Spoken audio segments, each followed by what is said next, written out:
Hoje, 21 anos da Fonte Church, 21 anos dessa história tão linda. E é um dia de nós lembrarmos um pouco do que o Senhor tem feito e do que Ele deseja fazer no nosso meio. Sabe, queridos, porque como falei ali na oração, eu acredito que igreja é um lugar onde Deus nos plantou e onde somos convidados a aprender a ser família. Amém? Então, se você está aqui, é porque o Senhor te plantou nesse lugar. E o nosso desafio hoje é aprendermos a vivermos como a família aqui. E desses 21 anos, tenho tido o privilégio de participar de 30% aqui em Caxias do Sul. 7 anos aqui com vocês. E lá em 2004, quando essa igreja aqui estava começando, eu não estava aqui, mas eu estava lá em Santo Antônio da Patrulha, nós estávamos no mesmo movimento, apesar de que em lugares diferentes, desejando viver um novo do Senhor, desejando viver um avivamento da parte do Senhor, os mesmos ideais. Nosso desejo era, né, Dona Lourdes, viver a Bíblia na unção do Espírito, viver aquilo que a palavra de Deus ministra, na unção do Espírito Santo, amém? Todas as coisas grandes da parte de Deus, elas começaram com esse mover na direção de um avivamento. Um mover, um movimento na direção de um avivamento. Talvez você pergunte, mas pastor, então o que é avivamento? Avivamento é você tornar algo mais vivo ou vivo de novo. Tornar algo mais vivo ou vivo de novo. Por exemplo, a casa está pintada, mas quando você vai lá e pinta ela de novo, mesmo que seja da mesma cor, você aviva aquela tonalidade, você traz ela com força de volta. E nós estamos o tempo todo buscando este avivamento. Quando nós olhamos para o Antigo Testamento, nós percebemos que Israel vivia em ciclos de avivamento e de apostasia. Nós nem precisamos ir tão longe, nós vemos a igreja de Jesus passando por isso. Como diziam lá os reformadores, igreja reformada sempre em reforma. Igreja reformada sempre em reforma. Porque a igreja de Jesus, ela precisa viver os mesmos princípios, mas moldados à realidade que nós estamos hoje. Quando nós vemos Davi, a palavra nos fala que Davi tendo servido a sua geração. Os princípios sempre são os mesmos, são imutáveis e estão estabelecidos na Bíblia. Porém, a forma de aplicarmos eles são renovados a cada geração pela unção do Espírito dentro daquela palavra. E falando disso, um texto bem conhecido é o de Abacuque, capítulo 3, versículo 2. Esse aqui eu vou ler na NVI, Abacuque 3:2, onde diz: Senhor, eu ouvi falar da tua fama, eu temo diante dos teus atos. Realiza de novo, ou aviva, dependendo da tua versão, realiza de novo em nossa época as mesmas obras, faze-as conhecidas em nosso tempo. Em tua ira, lembra-te de tua misericórdia. No mercado financeiro, a gente tem um ditado que diz assim: a história não se repete, mas ela rima. Quando a gente analisa os gráficos financeiros, a movimentação, os candles das empresas, a gente olha e a gente tem esse ditado que diz: a história não se repete, mas ela rima, porque a gente olha para o passado e vê coisas que aconteceram no passado e elas acontecem de novo tão parecidas, de novo e de novo e de novo. E quando nós olhamos para a Bíblia, a mesma coisa, a história não se repete, mas ela rima, ela combina. Por isso, o texto de hoje, para esse aniversário, ele se encontra em Lucas, capítulo 5, versículos 37 até o 39. Lucas 5, 37 até o 39. Esse aqui eu vou ler na Nova Almeida Atualizada. Lucas 5, 37 até o 39. Está aqui no telão também. E eu recomendo você baixar o aplicativo da Fonte Church em Caxias do Sul. Ele tem a Bíblia também, você pode estar utilizando ele e assim você não fica por fora dos eventos da igreja e dos aniversários dos irmãos também. Entre e faça seu cadastro, vai ser uma bênção. E diz assim: e ninguém põe vinho novo em odres velhos, porque se fizer isso, O vinho novo romperá os odres, o vinho se derramará e os odres se estragarão. Pelo contrário, vinho novo deve ser posto em odres novos. E ninguém, tendo bebido o vinho velho, prefere o novo, porque diz, o velho é excelente. Vamos lá, vamos caminhar um pouquinho nessa jornada. Primeira coisa, o vinho naquela época. O vinho naquela época era algo muito comum no cotidiano, no dia a dia das pessoas.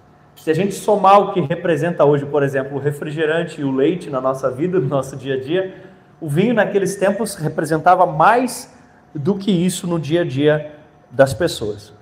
Mas é necessário fazer o entendimento de que a mesma palavra que ali muitas vezes aparece como vinho é a mesma palavra para suco de uva. Então é um pouco difícil saber quando eles estavam falando do suco de uva ou quando eles estavam falando do vinho, porque era utilizada a mesma palavra para isso. Eles pegavam o suco, algumas vezes eles ferviam antes de guardar e outras vezes eles guardavam diretamente. Quando ele fermentava e atingia os padrões alcoólicos, era menor do que os de hoje em dia, era algo em torno de 3 a 11%. Mas eles não usavam de forma geral como as pessoas hoje usam. Alguns usavam, mas nem todos. Era muito normal, pelas propriedades antimicrobianas do vinho, eles faziam o seguinte: talvez a sua mãe, a sua avó fez isso quando você era criança. Eles pegavam aquele vinho e diluíam para cada 1 litro em 3 litros, quando a água ela era uma água suja, assim, como era comum na época, ou às vezes 1 litro para cada 20 litros. E chamavam isso igualmente de vinho, né? Mesmo diluído. Tanto que você vai ver que Paulo fala para Timóteo assim: não tome apenas água, mas também um pouco de vinho pelos teus constantes problemas estomacais ali. O que ele estava dizendo? Timóteo, eu sei que você não é chegado em tomar um trago, Timóteo. Que bom, continua assim, Timóteo. Né? Nova versão do Cid. Continua assim, Timóteo. Né? Mas, Timóteo, deixa eu te ensinar um negócio. Se você pingar um pouco de vinho nessa água ruim que a gente tem hoje em dia, ela vai matar os bichinhos que estão ali dentro e você não vai mais ter dor de barriga. Parafraseando, tá, gente? Então era comum as pessoas fazerem isso, misturar 1 litro para 3 litros, 1 litro para 20 litros, para fazer a purificação dessa água. Por isso era um hábito bem comum. Hoje você não tem essa desculpa porque tua água já sai da torneira com cloro, tá bom? Então não vem com essa, o pastor falou, não, já tem cloro na água, esquece esse negócio, não faz isso que já tem cloro aí na sua torneira. Amém? E ele era usado também, mas quando ele estava alcoólico, ele era usado, por exemplo, quando você vê o bom samaritano derramando vinho na ferida. Então ele era usado para limpar também a ferida dessa forma. Os soldados às vezes usavam literalmente como refrigerante, né, para refrigerar, que nem o líquido que a gente bota no carro, né, o líquido refrigerante. Ele era dessa forma. Por quê? Porque quando ele ia do lado do vinho para o lado já do vinagre, quando ele estava mais para o lado do vinagre, muitas vezes já tinha se tornado vinagre, o soldado misturava com água também para se refrescar e para se reidratar. Então, às vezes era falando ali então do vinagre. E às vezes misturava com mirra para usar como hoje as pessoas usam a morfina na medicina, né, para anestésico. Então, o que acontecia? Quando foram dar para Jesus o vinagre, ele sim molhou a boca ali, porque era algo que o soldado cansado poderia fazer, ele no seu penoso trabalho se refrigerar, mas quando eles oferecem com mirra, ele não aceita, porque aquilo era anestésico e ele queria, como nosso substituto, passar por tudo aquilo sem estar entorpecido, entre aspas, né, de algo parecido com morfina, então ele não aceita. Essas eram as observações que eu tinha para você. Feito isso, eu quero te dizer que se você decidir, assim como eu, se abster do consumo de bebidas alcoólicas, eu acredito que é um bom caminho para você seguir e será uma bênção sobre a sua vida. Amém? Mas então eles pegavam aquele suco de uva e colocavam dentro do odre de couro, que era feito de peles de animais, já que falamos do vinho, né? Vamos falar do odre. O odre era um recipiente feito de pele de animal, ele era natural. Quando o suco era colocado ali, o suco iniciava uma fermentação selvagem, natural. E essa fermentação, ela fazia com que se liberasse gás ali dentro. Então, começava a esticar o odre, esticar aquela vazia de couro. E nós tínhamos ali uma dupla preservação. O que é isso? O suco colocado dentro hidratava a pele, hidratava o couro, e ele ficava saudável e elástico. E ao mesmo tempo, o couro novo se esticava e protegia o líquido que estava ali dentro. Então, o odre cuidava do suco, o suco cuidava do odre, um cuidava do outro, e assim o líquido estava protegido ali dentro, estava preservado. Uma vez que era utilizado, se deixasse aquele suco dentro do odre, de fato ele se tornaria vinho e o odre esticaria. Terminado o processo, utilizado todo o líquido que estava ali dentro, mesmo que você tentasse higienizar o odre, se você pegasse aquele odre velho e colocasse um novo suco dentro dele e fechasse, o que ia acontecer? Bem possivelmente, naquele couro poroso, ficariam colônias de fermento, que fariam uma fermentação descontrolada daquele suco e ele... né? E mesmo que não tivesse essas colônias ali no couro, simplesmente se você colocasse ali dentro e fechasse, a própria fermentação, ela iria fazer romper, sabe por quê? Porque ele já tinha esticado tudo que dava na sua primeira utilização. Então, toda vez que eles iam encher, eles pegavam vinho novo em odres novos. Vinho novo em odres novos. Para quê? Para que um cuidasse do outro. Para que um cuidasse do outro. Então, o que isso significa? O ensino de Jesus, que ele estava como um judeu ministrando para judeus, o ensino de Jesus era um vinho novo. As palavras de Jesus eram um vinho novo. Mas a estrutura do judaísmo era uma estrutura que já estava esticada e ressequida. Se Jesus tentasse manter o cristianismo dentro do judaísmo, se perderiam ambos. Se perderia tanto o cristianismo como o judaísmo. Eles não se comportavam um dentro do outro. Não funcionaria dessa forma. E eu creio que existe um novo de Deus para nós. Você crê nisso? Existe um novo de Deus para nós. Se existe um novo de Deus para nós, precisa existir um novo nós para Deus. Certo? Se vem um vinho novo da parte de Deus para nós, é necessário que nós sejamos elásticos o suficiente. Que nós sejamos capazes de nos esticar, que nós sejamos capazes de nos renovar, que nós sejamos capazes de experimentar. Sabe por quê? Porque quando o novo de Deus vem, ou você estica ou você explode.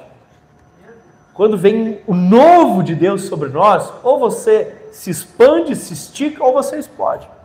Ou você mantém-se preso a formas, jeitos e estruturas passadas e pum, se perde, ou você se abre para o novo de Deus e se estica. O vinho aqui, o suco aqui representa esse novo, essa unção. O odre representa nós, a nossa estrutura, o nosso jeito, a nossa forma. Nós temos essa necessidade. Jesus no finalzinho ele adverte, Lucas 5,39. Ninguém tendo bebido velho, prefere o novo, porque diz, o velho é excelente. Quando vem o novo de Deus, quando vem algo novo da parte de Deus, a nossa tendência é dizer assim, mas eu já me estiquei o que deu. Mas eu já sei como é que é. Mas eu já experimentei o que dava. E não aceitar o novo da parte de Deus. E dizer, eu só quero do jeito que foi antes. Eu só quero da forma como foi antes. Eu não quero o novo.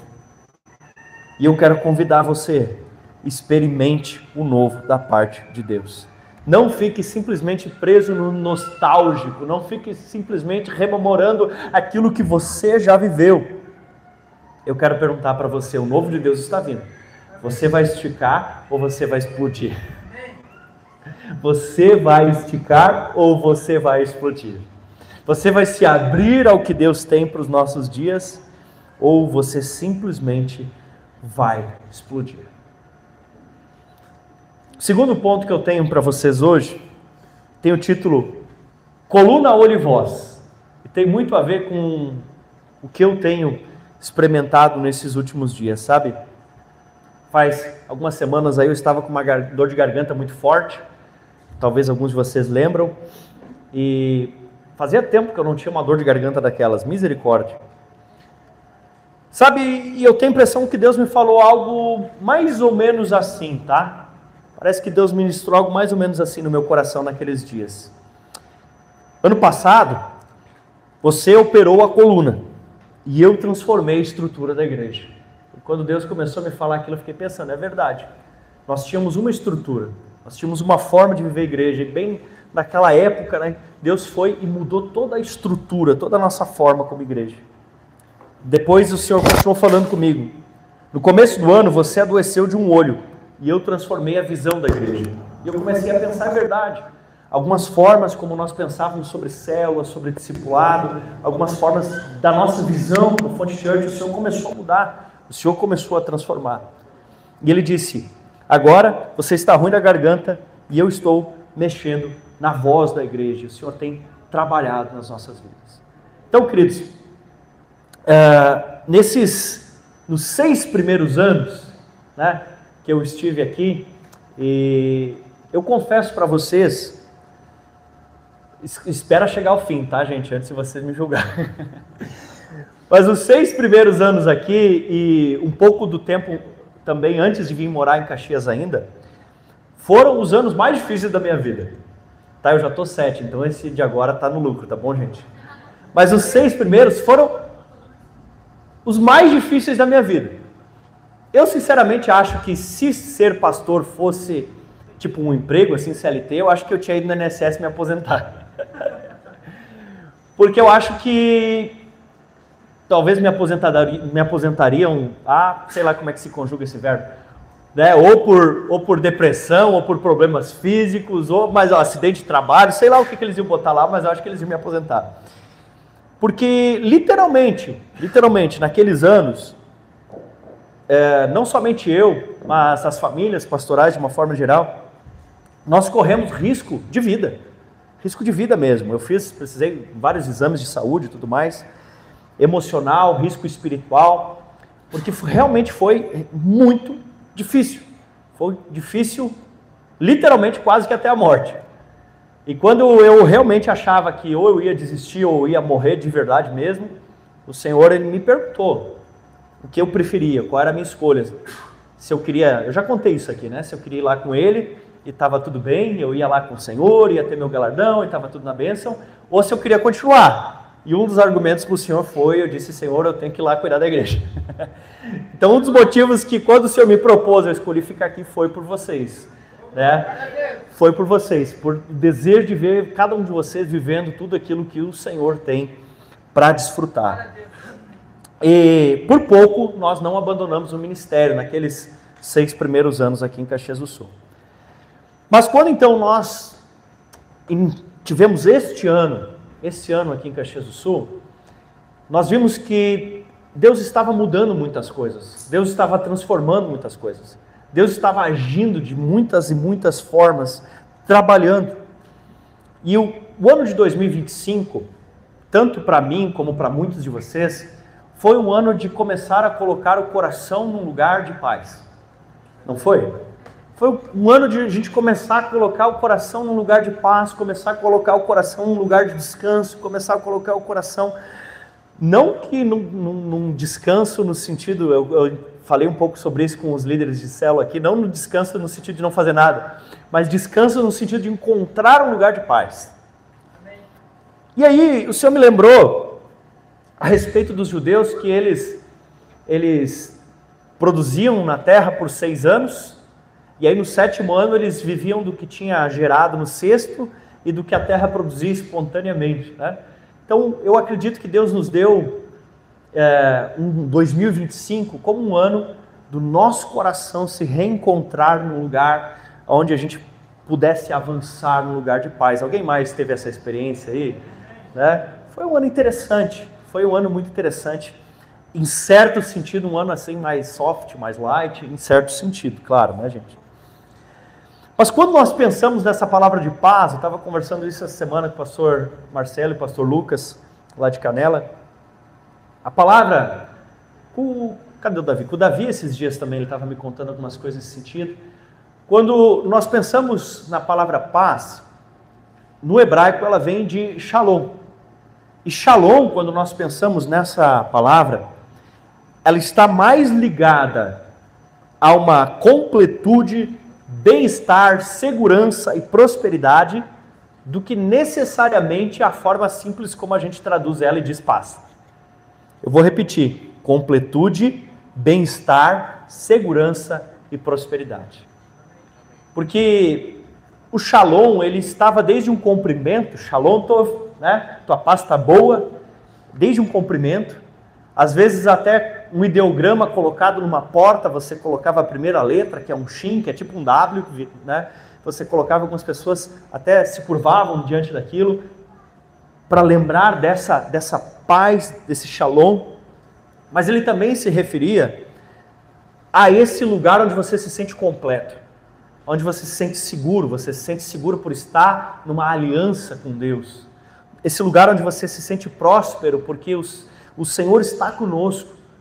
E eu gosto de dizer, e sempre repito isso, né, que a prosperidade é ter ampla suficiência para viver todo o propósito de Deus na nossa vida. Então, por isso que varia também de pessoa para pessoa.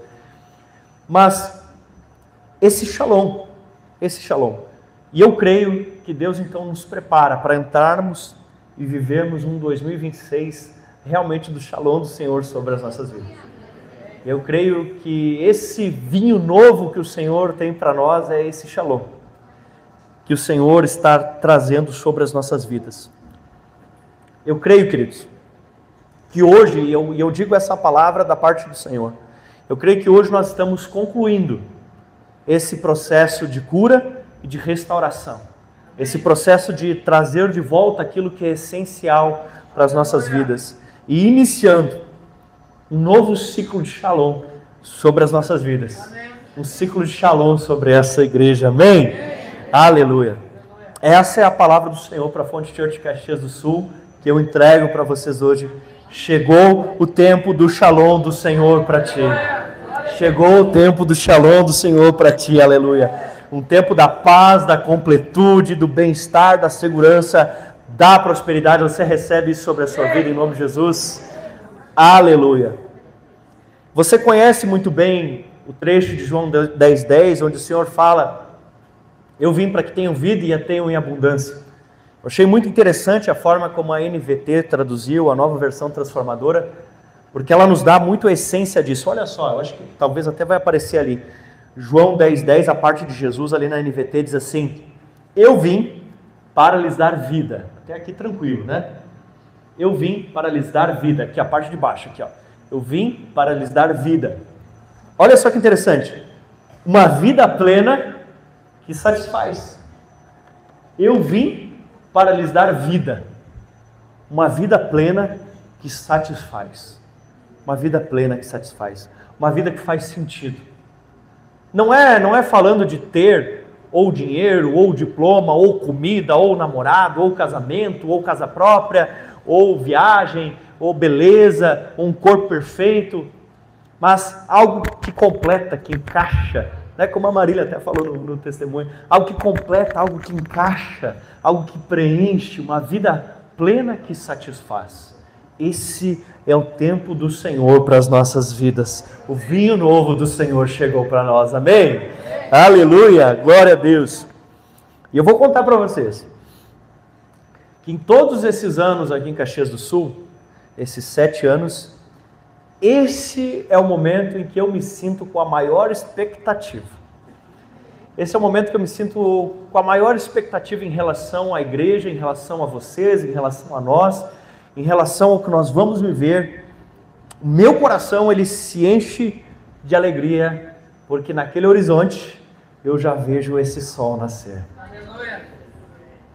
O Senhor está derramando sobre nós do seu vinho novo. Quem crê nisso, diga glória a Deus.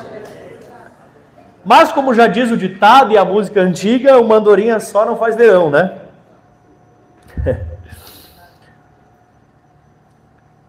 Isso que Deus está dando não é algo para mim. Isso que Deus está dando é algo para nós. Porque o nosso Deus, ele se move dentro do coletivo.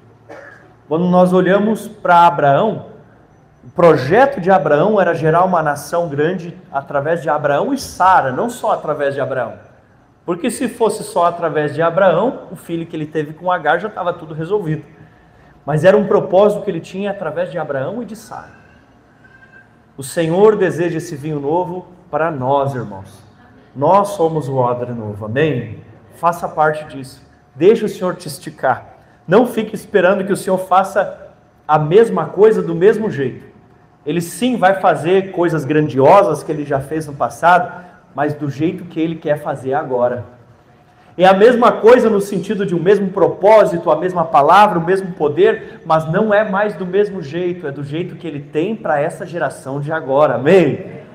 Por isso, quando nós dizemos, Senhor, faz de novo as mesmas obras, em nossa geração a gente está falando, Senhor, faz de novo, mas faz do jeito que o Senhor tem para a galera de hoje. Por isso o Senhor fará grandes coisas no nosso meio. Eu desafio você a se esticar por novo de Deus nas nossas vidas, amém? Dentro disso, irmãos, eu quero recapitular com você essa mensagem.